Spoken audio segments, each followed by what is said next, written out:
Hey everyone, my name's Nica, and I'm here to dive in and give another recap of the second session from our Becoming Anti-Racist in the Community webinar series hosted by Susan Burton. For our second session, we moved from transformed people to transformed relationships. We went from doing the internal work of identifying white supremacy within ourselves and moved to how we can become more anti-racist or develop a more anti-racist understanding of our relationship with our neighbors and with our society.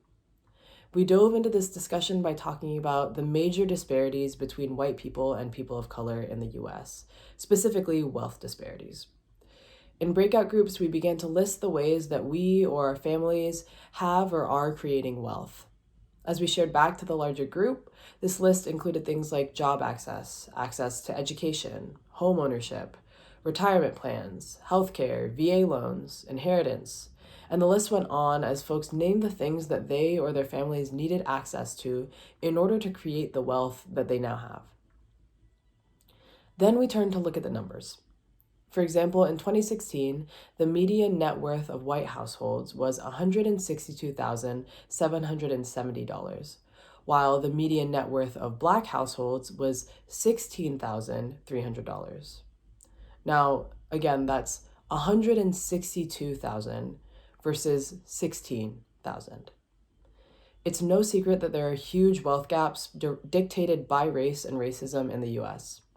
For many participating in this discussion, understanding these wealth gaps also meant understanding the racist policies that allowed their wealth to be developed at the expense of others.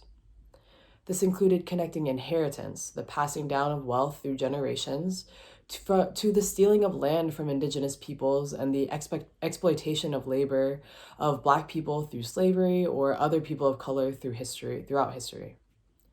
We talked about disparities in home and business ownership, and their relation to policies like the GI Bill, which granted loans to veterans but excluded Black veterans, or the intense redlining in our own areas of Seattle that barred people of color from living in specific Seattle neighborhoods. Then moving from that to education, acknowledging next that oftentimes the quality of schools depends on the neighborhood. Wealthier and whiter neighborhoods usually have higher quality schools. And even in Seattle, public schools are disproportionately attended by students of color because many white Seattle residents can pay for their students to attend a higher quality private school. Access to education, and especially higher education, is incredibly dependent on wealth, which is dictated heavily by race. We continue to talk more about how race has created disparities in wealth through employment, retirement, pensions, Social Security, and you can find those details on the slides that have been posted alongside this video.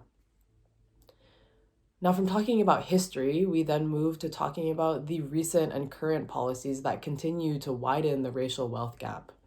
This included subprime mortgages that create wealth loss for Black people and people of color, mass incarceration that has been targeting and locking up Black people and people of color at disproportionate and unprecedented rates, immigration policy that exploits the labor of undocumented immigrants but does not allow them to collect Social Security.